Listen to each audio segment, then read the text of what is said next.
Praise the Lord. லூக்கா எழுதின சுவிசேஷம் 5ஆம் அதிகாரம். பின்பு அவர் கெனசரேத்து கடலருகே நின்றபோது திரளான ஜனங்கள் தேவ வசனத்தை கேட்கும்படி அவரிடத்தில் நெருங்கினார்கள். அப்பொழுது கடற்கரையிலே நின்ற 2 படகுகளை கண்டார். மீன் பிடிக்கிறவர்கள் அவைகளை விட்டிறங்கி வலைகளை அலசிக் கொண்டிருந்தார்கள். அப்பொழுது அந்த படகுகளில் ஒன்றில் ஏறினார். அது சீமோனுடையதாய் இருந்தது. அதை கரையில் இருந்து சற்றே தள்ளும்படி அவனை கேட்டுக்கொண்டு அந்த படவில் உட்கார்ந்து ஜனங்களுக்கு போதகம் பண்ணினார். அவர் போதகம் பண்ணி முடித்த பின்பு சீமோனை நோக்கி, ஆழத்திலே தள்ளி கொண்டு போய் மீன் பிடிக்கும்படி உங்கள் வலைகளை போடுங்கள் என்றார். அதற்கு சீமோன், ஐயரே, முழுவதும் நாங்கள் பிரயாசப்பட்டும் ஒன்றும் அகப்படவில்லை.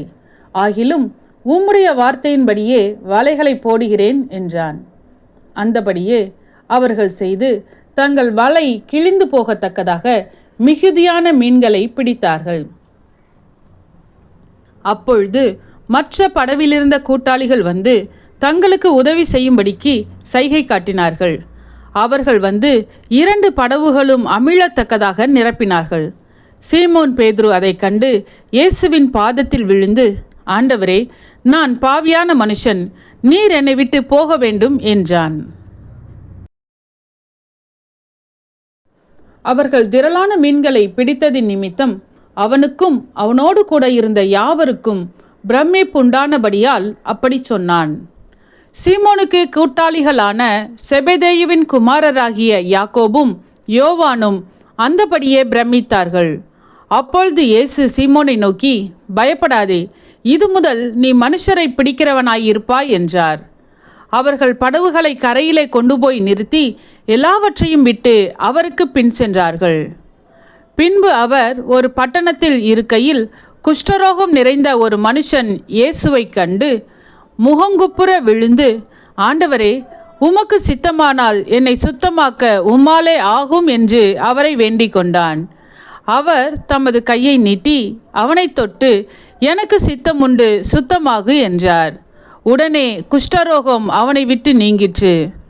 அவர் அவனை நோக்கி, நீ இதை ஒருவருக்கும் சொல்லாமல் போய் உன்னை ஆசாரியனுக்கு காண்பித்து நீ சுத்தமானதின் நிமித்தம் மோசே கட்டளையிட்டபடியே அவர்களுக்கு சாட்சியாக பலி செலுத்து என்று கட்டளையிட்டார்.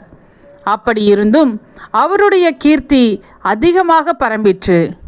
திரளான ஜனங்கள் அவருடைய உபதேசத்தை கேட்பதற்கும் அவராலே தங்கள் பிணிகள் நீங்கி சௌக்கியம் அடைவதற்கும் கூடி வந்தார்கள்.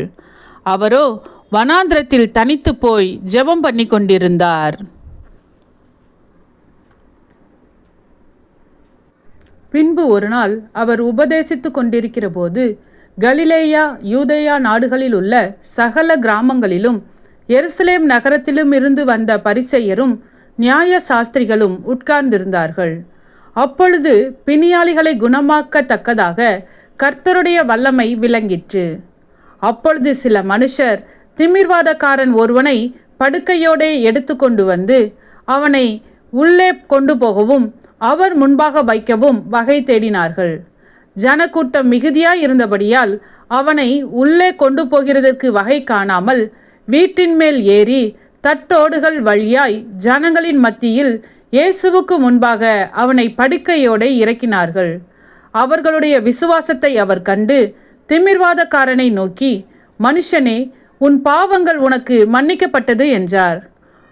அப்பொழுது வேதபாரகரும் பரிசேயரும் யோசனை பண்ணி, தேவ தூஷணம் சொல்கிற இவன் யார்? தேவன் ஒருவரை அன்றி பாவங்களை மன்னிக்கத்தக்கவர் யார் என்றார்கள். இயேசு அவர்கள் சிந்தனைகளை அறிந்து அவர்களை நோக்கி, உங்கள் இருதயங்களில் நீங்கள் சிந்திக்கிறது என்ன? உன் பாவங்கள் உனக்கு மன்னிக்கப்பட்டது என்று சொல்வதோ, எழுந்து நடவென்று சொல்வதோ எது எளிது? பூமியிலே பாவங்களை மன்னிக்க மனுஷகுமாரனுக்கு அதிகாரம் உண்டென்பதை நீங்கள் அறிய வேண்டும் என்று சொல்லி திமிர்வாதக்காரனை நோக்கி, நீ எழுந்து உன் படுக்கையை எடுத்துக்கொண்டு உன் வீட்டுக்கு போ என்று உனக்கு சொல்லுகிறேன் என்றார். உடனே அவன் அவர்களுக்கு முன்பாக எழுந்து தன் படுக்கையை எடுத்துக்கொண்டு தேவனை மகிமைப்படுத்தி தன் வீட்டுக்கு போனான். அதனாலே எல்லாரும் ஆச்சரியப்பட்டு தேவனை மகிமைப்படுத்தினார்கள். அல்லாமலும் அவர்கள் பயம் நிறைந்தவர்களாகி அதிசயமான காரியங்களை இன்று கண்டோம் என்றார்கள். இவைகளுக்கு பின்பு அவர் புறப்பட்டு ஆயத்துறையில் உட்கார்ந்திருந்த லேவி என்னும் பேருடைய ஒரு ஆயக்காரனை கண்டு, எனக்கு பின் சென்று வா என்றார்.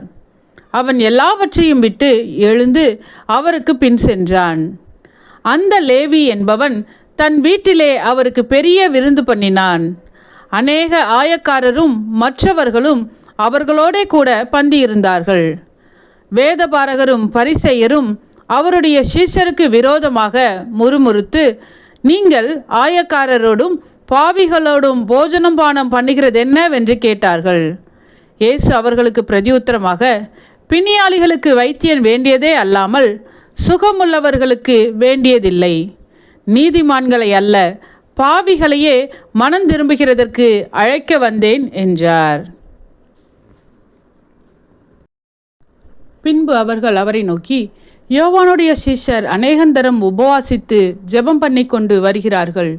பரிசேயருடைய சீஷரும் அப்படியே செய்கிறார்கள். உம்முடைய சீஷர் போஜனம் பானம் பண்ணுகிறார்களே, அது எப்படி என்று கேட்டார்கள். அதற்கு அவர், மணவாளன் தங்களோடு இருக்கையில் மணவாளனுடைய தோழர்களை நீங்கள் உபவாசிக்க செய்யக்கூடுமா? மணவாளன் அவர்களை விட்டு எடுபடும் நாட்கள் வரும், அந்த நாட்களிலே உபவாசிப்பார்கள் என்றார். அவர்களுக்கு ஒரு உவமையையும் சொன்னார். ஒருவனும் புதிய வஸ்திரத்துண்டை பழைய வஸ்திரத்தின் மேல் போட்டு இணைக்க மாட்டான். இணைத்தால் புதியது பழையதை கிழிக்கும். புதிய வஸ்திரத்துண்டு பழைய வஸ்திரத்துக்கு ஒவ்வாது. ஒருவனும் புது திராட்சரசத்தை பழந்துருத்திகளில் வார்த்து வைக்க மாட்டான். வார்த்து வைத்தால் புது ரசம் துருத்திகளை கிழித்து போடும். ரசமும் சிந்திப்போம், துருத்திகளும் கெட்டுப்போம். புது ரசத்தை புது துருத்திகளில் வார்த்து வைக்க வேண்டும். அப்பொழுது இரண்டும் பத்திரப்பட்டிருக்கும். அன்றியும் ஒருவனும் பழைய ரசத்தை குடித்தவுடனே புது ரசத்தை விரும்ப மாட்டான். பழைய ரசமே நல்லதென்று சொல்லுவான் என்றார். சத்தியத்தையும் அறிவீர்கள், சத்தியம் உங்களை விடுதலையாக்கும். இந்த வசனத்தின்படி அநேகர் சத்தியத்தை அறிந்து விடுதலையாக்கப்பட இந்த சேனலை லைக் செய்யுங்கள், அநேகருக்கு ஷேர் பண்ணுங்கள். ஜீவ வார்த்தையை தினமும் கேட்க சப்ஸ்கிரைப் செய்யுங்கள்.